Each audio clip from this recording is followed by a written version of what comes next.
Everyone can see my screen here. It's a blue background, team productivity and collaboration. I know that for some of you who may have, joined us for our last two presentations, I just want you guys to know that, we had a couple of different formats that we were experimenting with. We find that asking questions, somewhere during the presentation does help. We do want to be mindful of time and make sure we're respectful of everyone's schedule. So what we're going to do is we're going to have at least 2 or 3 opportunities where you can ask questions in each section. So feel free to ask away. We understand it's a technical matter. Some of these, could be a little complicated. So we want to make sure it's easy to digest. And most importantly, we want to have fun during this presentation. As we know, some of you who've been coming back over and over probably are having a good time, or at least I'm lying to myself right now and make myself feel better about it. Tell them.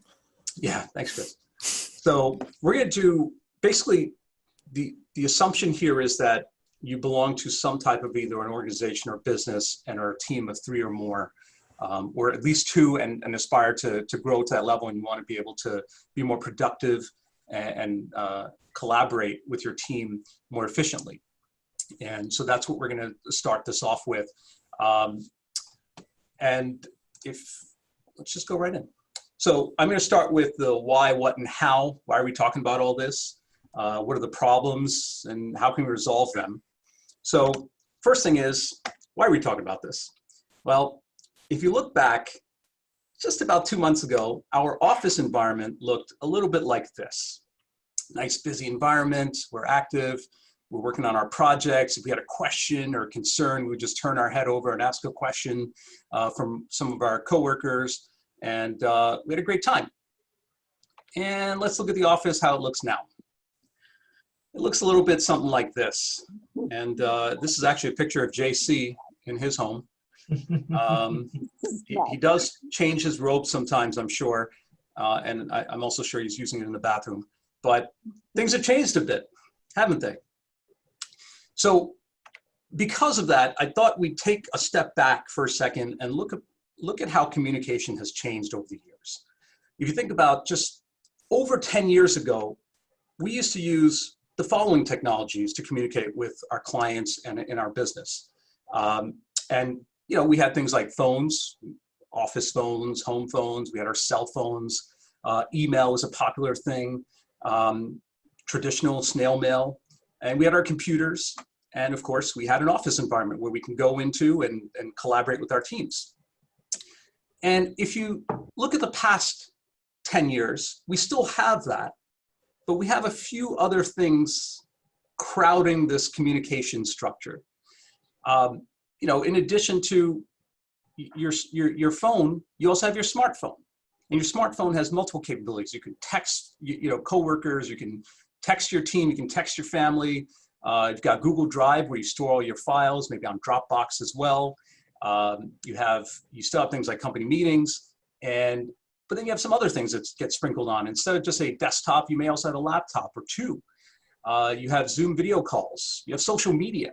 So all of these are serving in our communication day to day. So it's getting a little crowded. So what are these problems that we're talking about here? First is, it's too many things. There's just so much stuff happening, in various locations. And it can get a little confusing. We also have this problem where we're blurring lines, as we call it, right? You have a separation between work and home, but that's starting to become less separate. Here's a sample text message that somebody had with a guy named John had with Jane, and she's just asking a nice personal question. And over the past 10 years, John may go from this conversation and then an hour later have another text from a coworker, and it turns into this other conversation. He's working on a Saturday, he's communicating with family and friends, and then he's also talking about work. There's this blurring of lines between what time is spent for work and what time is spent for personal use.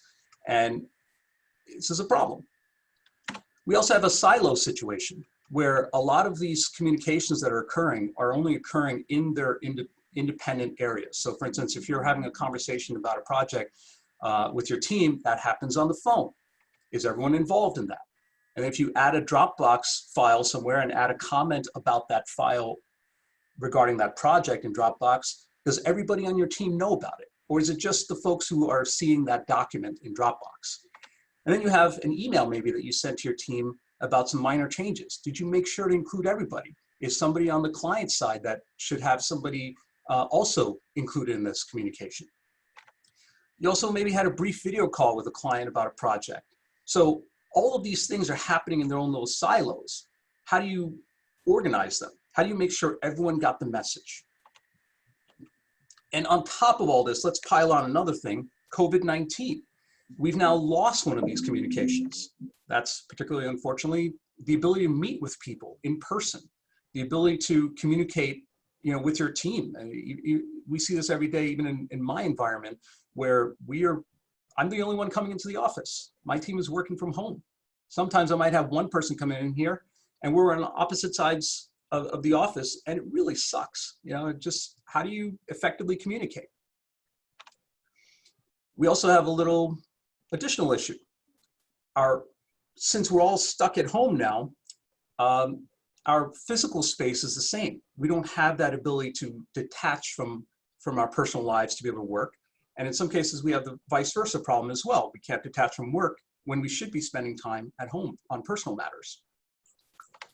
And on top of that, because our schedule is more flexible, no one's going out, there's no vacations, there's no outside of a grocery store run, or as Amy Jo said, one of her friends pumped gas today and felt great. There's very little of other activities. So people are finding themselves with a lot more time than they are used to juggling with. And you start to have some other conditions that exist. Let's talk about that text example earlier. Maybe there's a group conversation now because you have to step it up a notch and communicate with your team. So maybe in this case, John has a group text with Jane and Bill. And it starts off with Jane asking John, how's everything going? And it's been a little tough. And John says, it's been hard. And Jane agrees. She's like, I understand, hang in there. But then Bill, who's a manager, disregards that part of the conversation and just says, hey, let's talk about work. It's this melding of these two things that gets a little stressful. Let's go into another example. Get an email because you're not working in the same environment. You're not in the office, or maybe you're in a different location where you can't access your files the same way. Now you're getting these emails that say, hey, where's this? Where's that? Where are these files? You also get a case where you might get a couple of requests in the same email, where maybe there's hey, where's our coworker? What's the status? What are they doing? Maybe they're busy, but you can't tell where they are, what they're up to. The whole 9-to-5 situation is no longer applicable because some of us are at home homeschooling our kids. Others are still trying to figure out what to do with their businesses. So you have this issue where this particular person, for instance, sent an email, they couldn't find somebody, and they're asking another coworker, and they're also on top of that asking another question that's not related to this. Now everything's happening over email.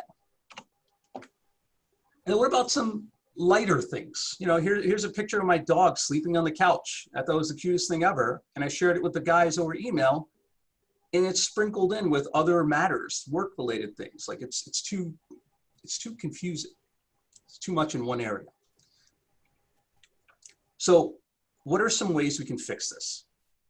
Well, if you think about all these various things that we have here and their silo situations, maybe we can interconnect them. Start with the basics there. If they can all talk to each other, it could definitely make our lives a bit easier. We should also stop blurring lines. This whole communication that occurs in the same platform is messy. You don't want to be able to chat with family on personal matters, especially at a time like this, and then hop into a conversation about work. It's too blurred. You also have to effectively work on your schedules and make sure that you separate your personal lives and your work lives. And we're going to actually talk about ways we could do this shortly.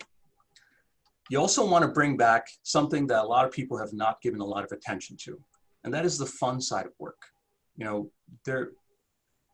Research shows that water cooler talk is super important to culture of a company. If all we're talking about is work and projects and deadlines in a remote environment, it's easy to get, somewhat sad about your environment, to be somewhat detached from your work. It's good to be able to remember the times when you could just stand next to somebody and talk about a client or talk about a project or make a joke. And we want to be able to bring that back as well. So some of the tools we're going to talk about today help do this, because building a company's culture should not be a challenge in this time. There are tools that can allow us to preserve that. And we do want to keep our companies and our organizations moving forward by enhancing things like collaboration and productivity. Good ideas have to come from somewhere, and they have to come from an environment that allows that to be possible. So you've got all these things that are happening in various places. Wouldn't it be nice if there was a funneling system, some way to just bring them all together in one area? Well, there is. And we're going to talk about that after we answer any questions you may have. Any questions, anybody? Make sure if you have any questions that you do unmute yourself before you ask any questions. I know we didn't talk about any technical matters, so I figured there may not be any questions here. Chris, I'm ready for you when you're ready to go. Okay.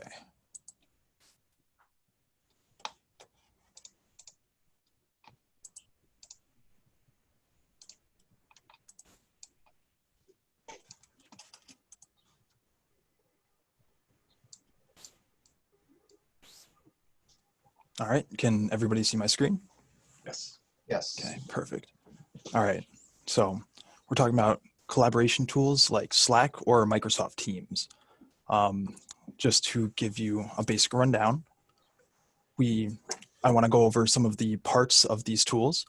First, if you say you're part of more than one organization and both organizations use Slack or Teams, you've got your workspaces. You can usually find these on the left side. And then within a workspace, you have your channels. These are chats dedicated to certain topics or subjects. Then you've got your direct messages, messages that are just between you and a specific person or a specific group of people. You've got your chat down there at the bottom. That's just, where you would type, and you can see there we're in our random channel there where we just talk about whatever. We're talking about lunch, dinner, random things. And at the top, you have your search. Now, your search is actually pretty powerful when it comes to these kinds of tools. You can break things down not only in just the messages you send, but it could be the files. It could be specific channels. If you say to have multiple channels, if you use these products a lot, you can have a lot of contacts in there. It might just be hard to scroll through, and it might be easier just to type it out. Just to narrow it down a bit more, you can even look for certain messages that were sent by a specific person in a specific channel or at a certain time or within a certain time frame. You can even easily share documents by just dragging and dropping the files into these softwares. And if you use Microsoft Teams, you can even take that a step further. Now, here you see, this looks a lot like Microsoft Word, but it's actually not. If you see here on the side, this is still Microsoft Teams. You still have your chat. You can look at your teams, your calls. You can actually use Microsoft Teams to collaborate on documents all at the same time. You can, these things save automatically, and you can even go back within the different versions each time somebody makes a change. So say somebody messed it up after you just made the perfect document, you can still go back and change your work. You want to use these tools to stay organized as well. It's important that you stay on task. So you can use these channels to create certain platforms to actually go through and keep things specific to each topic. To follow up with what Kish was talking about before, you can, that we want these things each in a silo. So for example, he was using the picture of his dog before. That would go in the random channel, whereas the IBM project, we would have a specific channel just for that.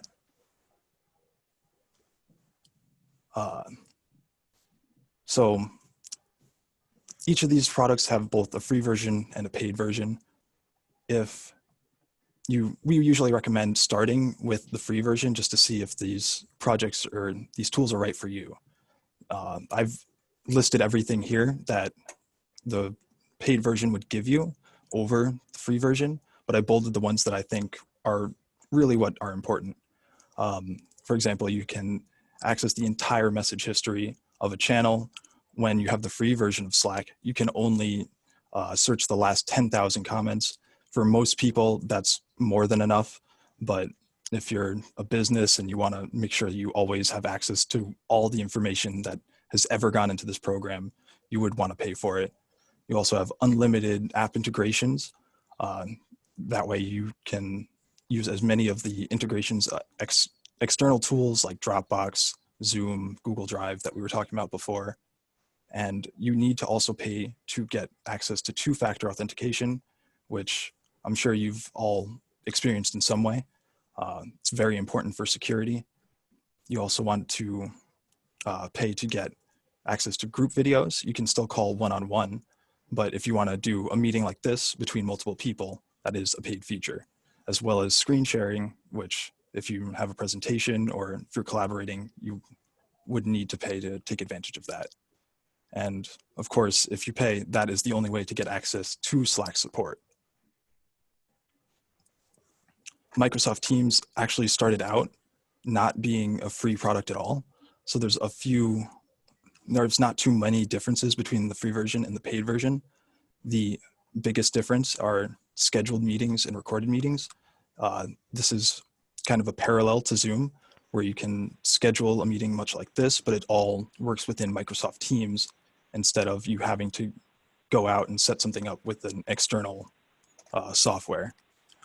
Again, you would need to pay to get any support from Microsoft when working with Microsoft Teams, and you also have no access to admin tools, so you won't be able to control other people's permissions from an admin panel, which for larger companies is very important. Okay, so what do we recommend when it comes to which one of these products to go with? For us personally, we started out using Slack, but depending on what your exact needs are, it may be different for you. So I'd actually recommend reaching out to us so we can help you determine what the best product for you would be. Okay, I know that was a lot very quickly. So does anybody have any questions?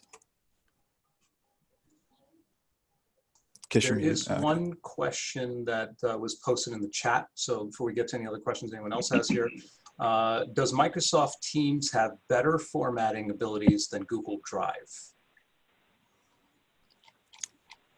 What do you mean by formatting abilities? Yeah, that's where I'm stuck.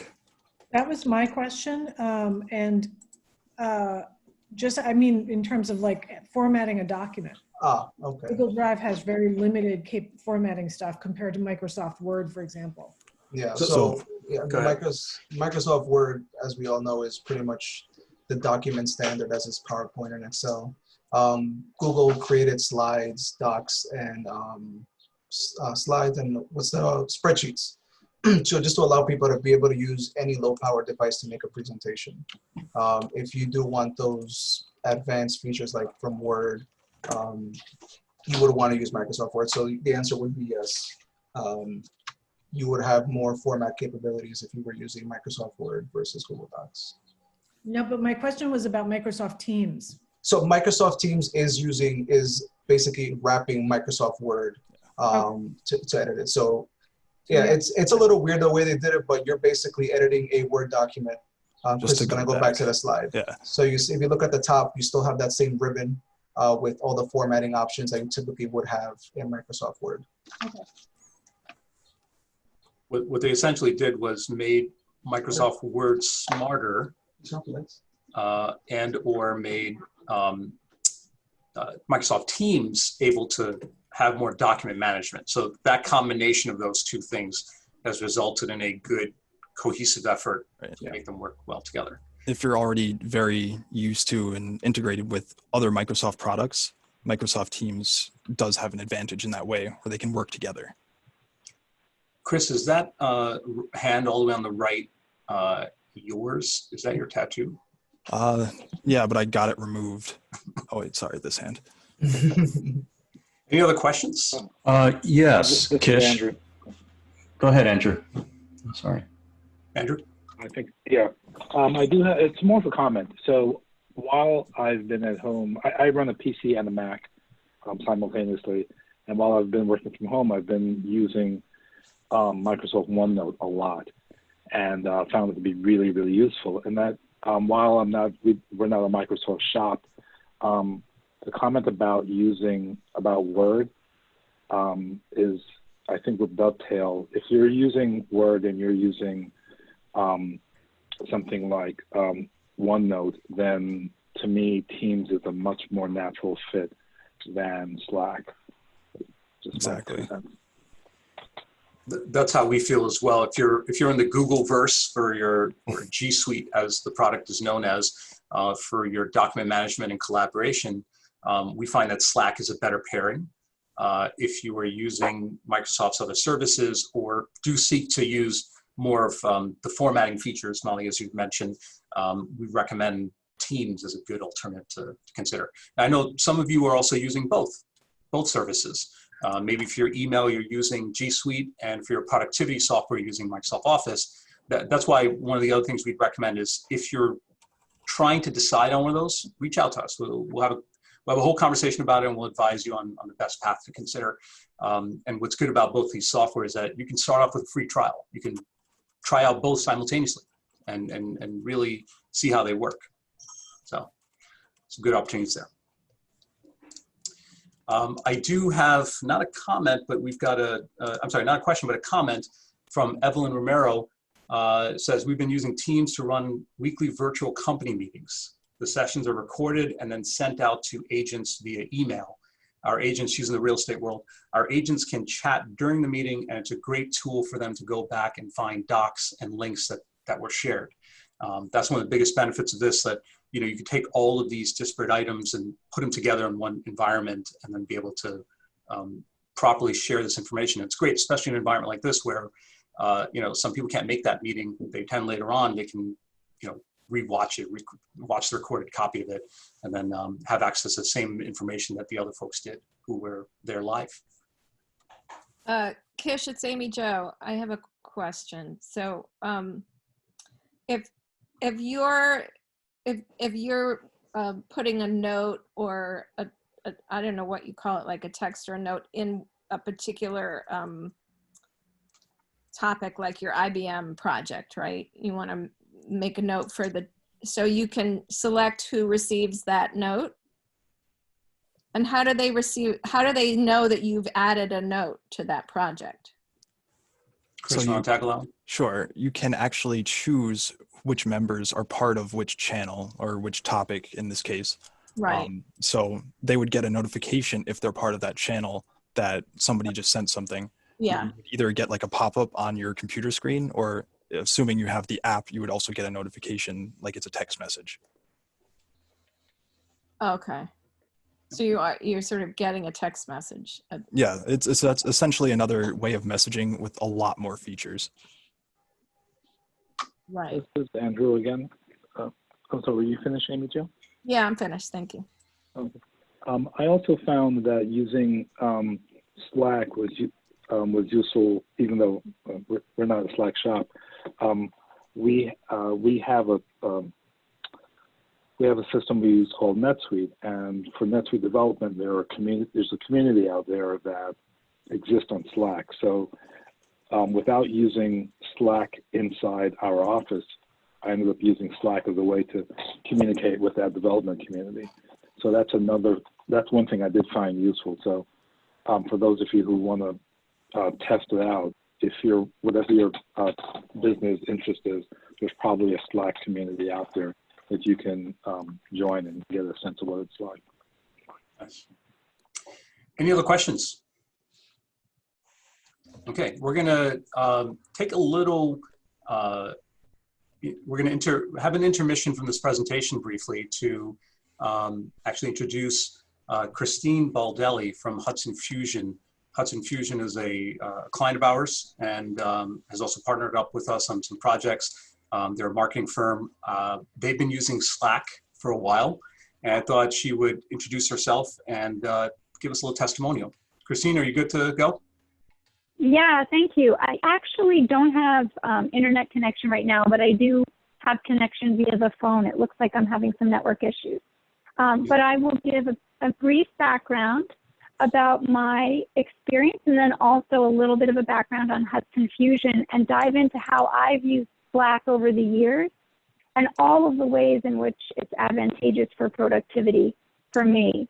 So I've spent more than 15 years creating web properties, digital applications, marketing plans for lots of different brands. I've had the privilege to work for very high profile brands like CBS, AOL, NASA, Major League Baseball, Amtrak. And I've had the opportunity to really figure out the best ways to be productive remotely because I have predominantly in my career been a remote worker. At Hudson Fusion, you know, we really take a service-driven approach to our accounts. And as a client partner, I've been able to bring some of my experience in working remotely to the team and had the privilege also of working with Slack there as well. And at Hudson Fusion, we use it internally to communicate in fun ways. You know, as was mentioned, the water cooler concept is very alive at Hudson Fusion, and it really helps us stay connected, especially during this pandemic. We're all still able to say what we're having for lunch and what's good in our lives, which is really nice. On the productivity side, I love Slack because I've had the privilege to work with international team members and customers and clients. And Slack really does allow us to connect in unique ways. So I know we had a brief look at functionality, but from international clients that have their own workspaces and want our team to join them in order to be able to communicate quickly. And when you're dealing with time zones that don't necessarily align, being able to leave messages inside of Slack that someone can get to when they're back online very quickly. And it's extraordinarily helpful in moving projects forward. So from the workspace side, I definitely value being able to add client workspaces when it's appropriate and being able to communicate with them very quickly. And then on the channel side, kind of building out those project channels so that the appropriate team members have access to them and can communicate as needed about specific projects is extraordinarily effective. And it also allows for that rapid communication to happen in a way that's super productive. So if we have a specific project that needs a unique conversation around goals, or if we're pushing and we have a really tight timeline, having that channel to kind of exist inside of so that we can produce things more rapidly is helpful. And then when it comes to direct messages, obviously being able to understand what time it is in someone else's location, Slack allows for me to very quickly and easily see kind of the time zone and the time for those international team members and clients so that I understand, are they most likely going to be offline, and I don't have to, you know, worry about figuring out what time it is where they are. So I feel like from a productivity standpoint, I see value inside of Slack across all of the functionalities, including the search. And I do feel the paid version is most beneficial because of that search functionality. You can actually search a channel, direct messages. You can search specifically for files. And, you know, maybe last year you had sent someone a file that you want to look for because you want to reference it for some reason, and Slack allows you to do that quickly, easily, and in an advanced way when you use the paid version. So that would be my spiel for Slack. I love it. I enjoy working in it. I think it has definitely made all of my projects more organized and efficient and really brings that team collaboration into play. Thank you, Christine. Does anybody have any questions for Christine? All right. And this is Andrew Dyer. Do you still communicate using email with customers, or are you strictly using Slack? No, I definitely still communicate using email. And I will say this, for like really formal communications, I will stick with email, because I feel like Slack, if I tried to put like a project update inside of a Slack post, it would be way too much. And if people chime in very quickly on that update, it's going to get buried inside of the natural history that occurs in a Slack channel or even a direct message thread. So for me, I really stick to those quick questions, touch bases. Hey, did this get accomplished for the day? Yes or no? That's the type of communication that I will employ on Slack, because email definitely still holds its place in terms of making sure something's documented properly, communicating clearly, and it can be referenced very easily, because either, you know, they're storing it in a specific folder inside of their email account, or they can forward it to anyone that they need to loop in. So absolutely still using email in addition to Slack. Thank you. Any other questions? We do have a question in chat from Leo. He actually has two questions. First, one, does Microsoft Teams pricing get bundled in with Microsoft Office? And yes, it does. I'm not sure if there's actually a way to just get Teams in that way, but you would want it to integrate with the rest of Office anyway. And on top of that, he also asked, does Microsoft Teams mean using Microsoft OneDrive? It doesn't necessarily, but they do work together more easily than you would with other cloud platforms. Okay. Thank you. And we're going to, I'll give you guys some wacky ways we've used services like Slack over the past year at the end of the presentation, including using some automation technology to help us order lunch automatically, on time, with a pie chart. So it's some amazing technology that goes into these services, and it looks so basic at first, or maybe even complicated. But once you get to go over the features with JC, which we'll be going over them next, I think you'll get a better understanding of how useful it could be for you. JC, you ready to go? Yep. All right. So I get to talk about features and integrations. So Kish and Chris got to talk about all the boring stuff. Now I get to talk about what makes Slack and Teams and all these other tools fun. But first, we still have the channels that Chris mentioned earlier.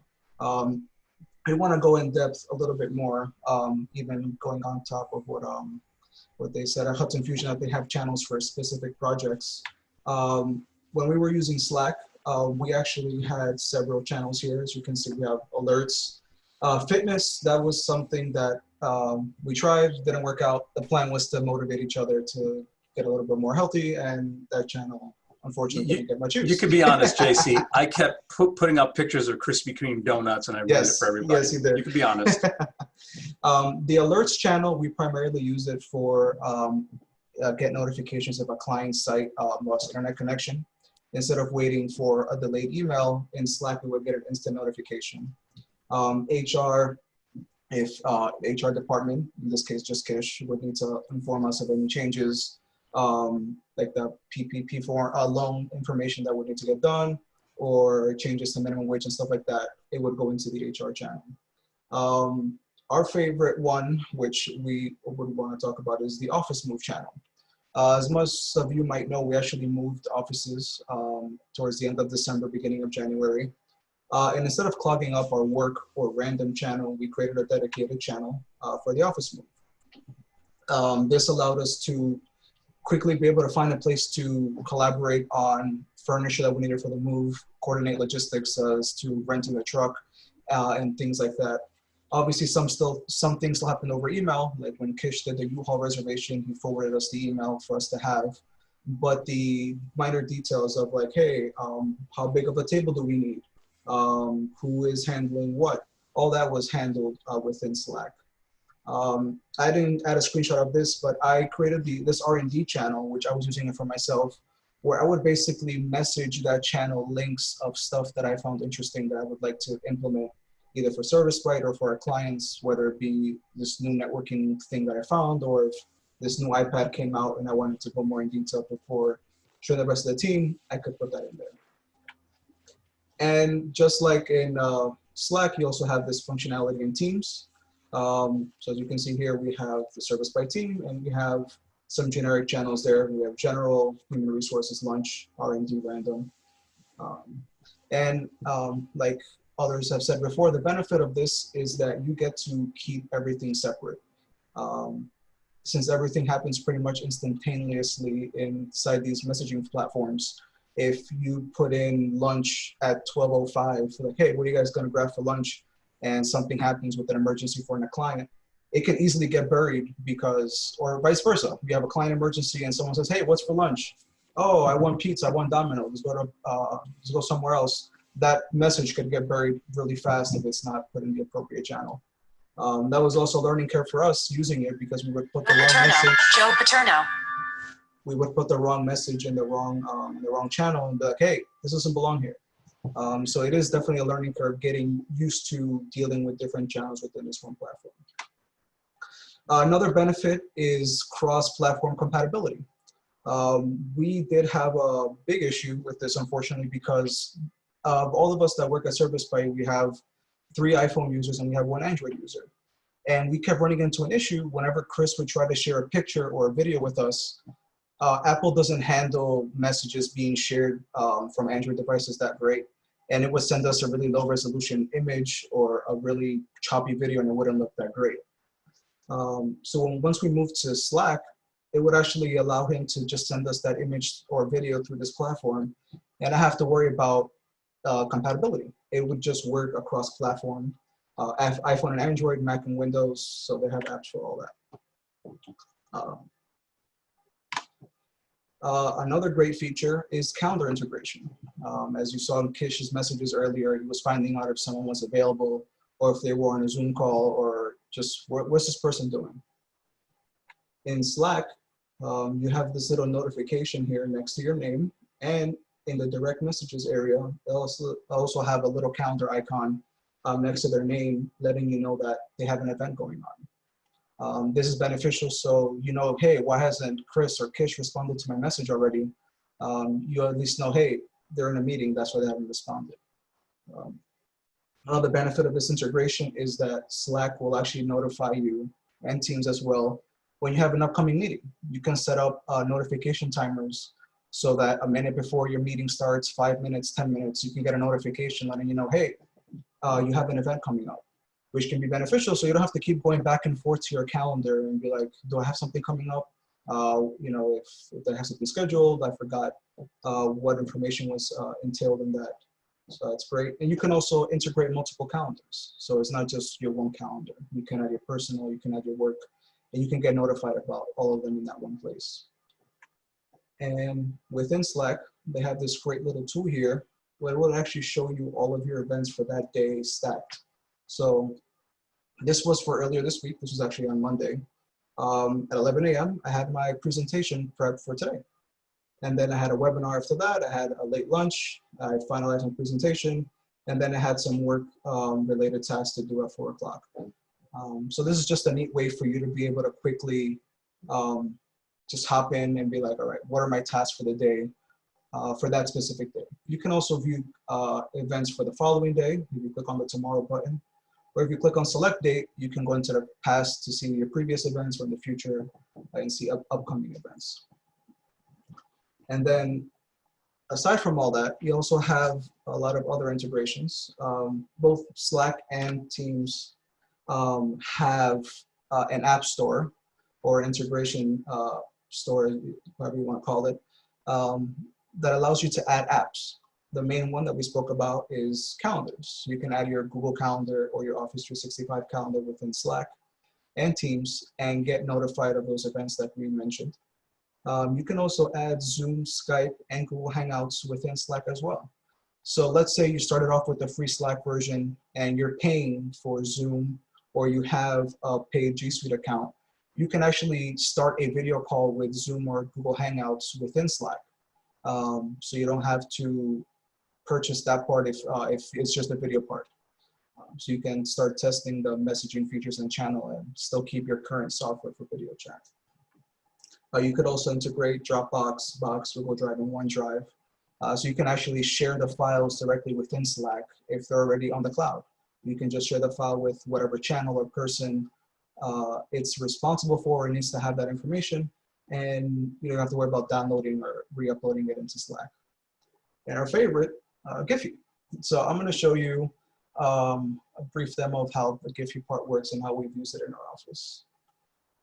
So here I have a little conversation going on for Chris, and let's see. Hey, Chris.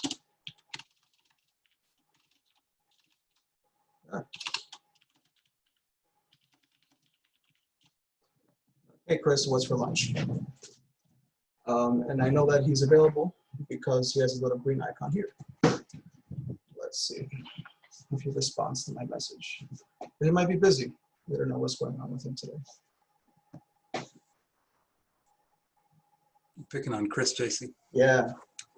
Oh, see, looks like Chris wants some sort of bagel or something here. I think it was pancakes. Pancakes. Oh. Is it No, it looks like. I was more aiming for a burger. I'm pretty sure those are fries there. Chris, you So keep missing your mouth. So I'm gonna respond My to him. arm hurts. So the good thing with this is that you can actually shuffle through different GIFs if you want to. Say this one is not really showing how you're feeling. Like this one, maybe, no. No. Yeah. And then as you see right here, it says only visible to you. So you're shuffling through these until you find the one that you want. All right, let's say I'm gonna go with that one. I'll just press send and Chris will get it. So this is just obviously, you know, it has nothing to do with productivity, but it allows you to have that water cooler talk with your teammates, your coworkers, just to relax the tension, especially with all this craziness going on. You want to be able to disconnect and be like, hey, let's look at this little funny picture. I see Chris here also sent me, he's getting a little nervous about this presentation, so he's trying to run away from the stage. I didn't add the poll feature that Kish was talking about, but it was a great tool that we used. It would basically at a specific time, let's say you guys have lunch at 12. You can have an automatic message go out at 11:30 and be like, what do you guys want for lunch? And it'll actually list out everything that you guys have pre-configured, whether it be, I don't know, Italian, Peruvian, the pizza place, Ecuadorian. And then after a certain time frame, it'll actually send you, send everyone a pie chart and be like, this is how many people want to eat each food. For us at the office, we all try to get food from the same place, so whatever the majority said, that's what we went for. For larger organizations, you'd be like, well, you get whatever you want, I'll get whatever I want. But it's just all these pretty neat apps that you can integrate with Slack and Teams. With Slack, they do limit you to 10 integrations if you're on the free plan, which is a nice flexible number to start off with to do some testing. And another one that we like using was the birthday bot. Everyone could actually input their birthday and you would get a notification when, hey, it's Kish's birthday today, or it's Chris's birthday today. It's good for those people that are not good with birthdays, remembering dates. You can actually put those dates in there and get reminded of when your colleagues' birthdays are. A lot of fun use of this software. Any questions? JC, I have a question. How come you didn't tell everybody how many times we landed on McDonald's with those lunch surveys? More than we want to count. There's either a tie or McDonald's most of the time. Yep. Especially when it's raining or snow. Just so you guys know, a lot of your mics are muted. Chris, you want to just unmute everybody if anyone has to, maybe somebody doesn't know how to do it, or they might have a question they just didn't realize they were being muted. So, any questions? You guys talk a lot about lunch. Yes, we do. I'm also going to show you guys. Oh, Chris, stop sharing. Someone stop sharing my screen. You go ahead. Yeah, I was gonna show you guys how this looks like in Teams because we only went over Slack. So in Teams it's a little different. Instead of in Slack, you saw that I typed in Giphy. But here you just click on this little GIF icon, And staying on the topic of food, hungry. And I just sent it to the general chat in Microsoft Teams. So, like I said, it's nice to be able to get away from work, even within work. And if you look up here at my user icon at the top right, it has a little red dot that's being synced with my calendar, indicating that I have a busy event, which is our webinar for today. What's also great is that a lot of this technology, you know, you have some, say if you have somebody who's on the road a lot and you want to be able to, you know, let everyone on the team know, hey, I'm en route, I'm going somewhere, you know. It's not necessarily an appointment. The appointment is when you get to that destination. But the fact that you're unavailable is great because you can actually, for instance, in Slack, you can put down en route or driving. And what it'll do is it'll show an icon to everybody else that, you know, a little car icon, he's on the road, don't bother him, or call him instead of sending him a message and anticipating that he'll respond to you. So it really clears some of that communication barrier that might exist in an organization where you don't know what somebody's up to. And it's not because they're not being forthcoming with it, it's just more like they don't have a platform to do that. All right. So can you guys see my phone screen? Yes, you can. I can. Yes. So this is what it would look like on your phone. So here I have this chat that I was just in. If I go here, I'll see the chats that I just had with Chris. What's for lunch? Hey, great. And then, as we were saying from here, you can also do a lot of things. You could change your status. And like Chris was mentioning, here are all my workspaces that I'm a part of. So this is our main service by chat that we were using previously. If I go back, I have this core worship, which is a personal group chat that I'm a part of for some project with some people in Texas that I'm working with. And then Presentation Pals is the one that we made for this presentation. So like I said, you have a lot of flexibility with apps and everything is in here. So you don't have to worry about, did I miss something because I went to my phone, or did I miss something because, you know, you jump in between devices. So everything is synchronized between different devices. So it's a platform that works across the board with a variety of devices. It makes it so that you can communicate effectively in multiple ways, even if you're on the go. And it allows you to separate your personal life and your work life. And it's great, even today as a perfect example, Ryan is not working today, he's off for the day, and he made himself as unavailable. So we could see that in multiple ways. Like when we communicate in our group text messages, for instance, group Slack messages, he's getting those responses and the communications back and forth, but he's not getting alerted about them because it's his day off. So these are important things, especially as our schedules are all over the place. Some folks like to work late, so you make yourself available. And if you are busy homeschooling the kids in the morning, like I am sometimes, and it's really stressful and tiring, you make yourself as you're unavailable. And it's okay, whatever messages you get, it won't disturb you. But at the same time, when you need to catch up to all that has happened, when you start at say 11 a.m., 12 p.m., whatever time it is, you can catch up to that work. So really great stuff. Any other questions?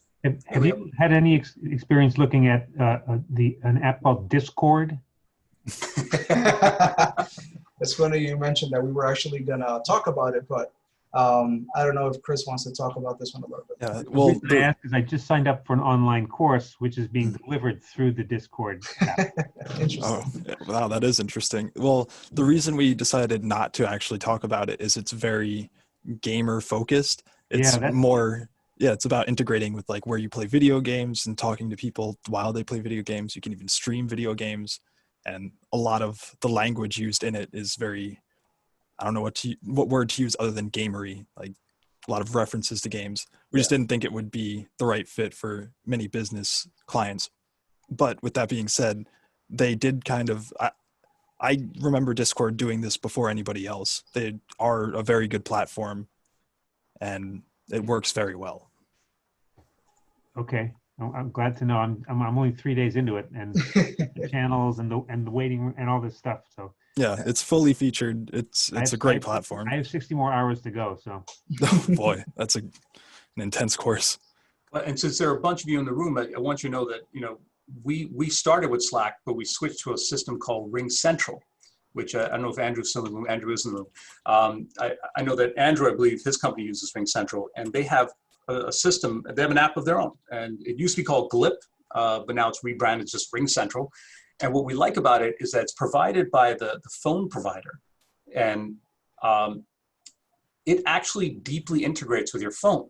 So for instance, if I pick up my phone and the guys see my name in the app, they'll actually see a red dot as opposed to a green dot indicating that I'm on a phone call. And that's automatic. There's no scheduling aspect of it. As soon as I pick up that phone, they know, don't contact Kish because he's on the phone. So there are a variety of apps. Discord's another one. There's so many entering the space. Slack is one of the oldest and the most popular, and that's why we focused on that. And Teams is more recently developed, and it's doing incredibly well. So that's why we focused on both. And most of these apps have the same concept. They have a particular program, they have channels, they have direct conversations, and then they will allow you to integrate several things into one area. There have been times where we've wanted to take polls. We're like, hey, how should we proceed with this? And we just put out the poll and everyone just clicks and votes, and we know how everyone feels about it. Instead of having to have a whole long drawn out conversation, this is great for folks who are trying to collaborate with remote teams, people that are very busy.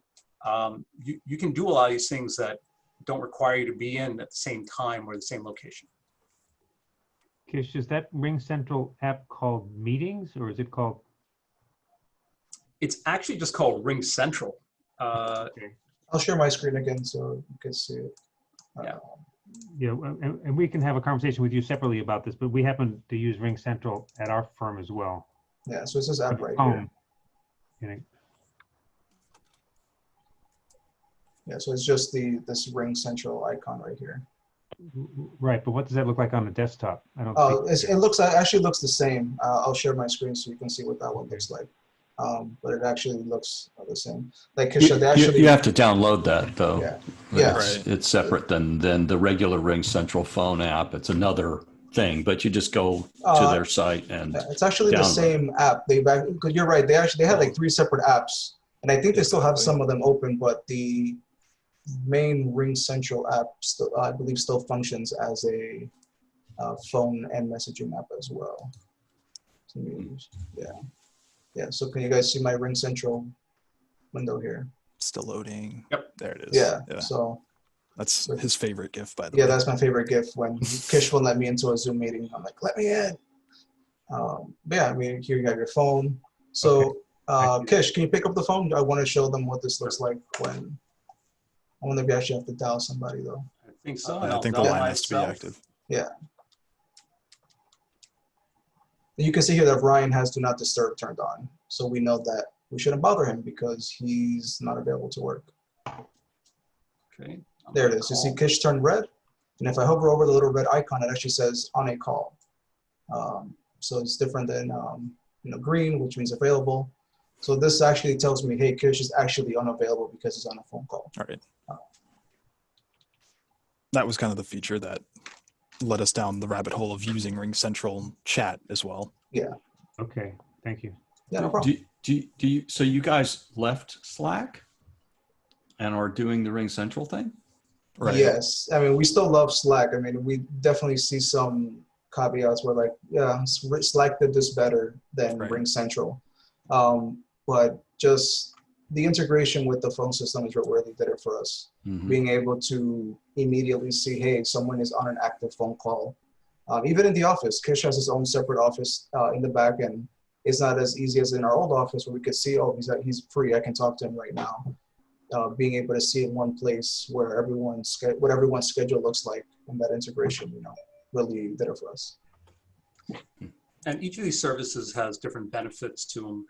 For instance, Molly Penn asked that question earlier, about Microsoft Word, and she wanted the formatting features of it. So she may be leaning more toward Microsoft Teams, whereas an organization that maybe with G Suite is using Slack And if you have a phone system, there's another draw to using RingCentral's app.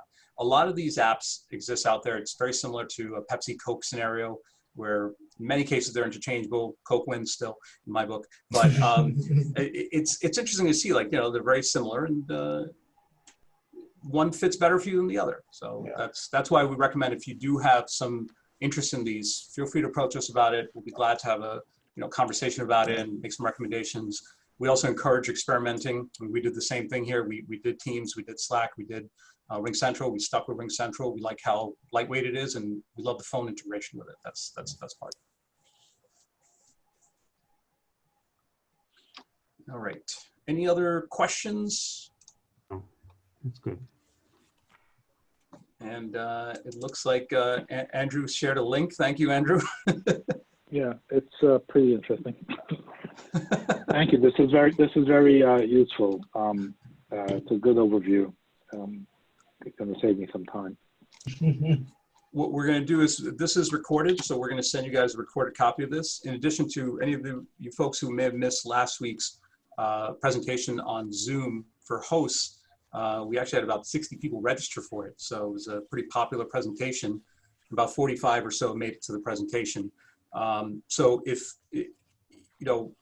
please, you'll get a recording of this, review it. If you have any questions on that, feel free to ask. We're also going to send out a survey. JC's prepared a lovely survey. And if you have any recommendations, I've already received one from a client that's interested in CRM software, and we can review some of those. If the rest of you have any comments, concerns, or would like us to go over anything specific, I'd love to do that. JC, Chris, and I have had a great time putting these together. Also some late nights, but that's another story. And we're here for you. We'd love to do another one of these. Thank you. Thank you. Thank you. Bye. Thank you. Bye-bye. Take care, guys. Thanks. All right, see you Bye. again. Bye, everyone. Bye. Bye.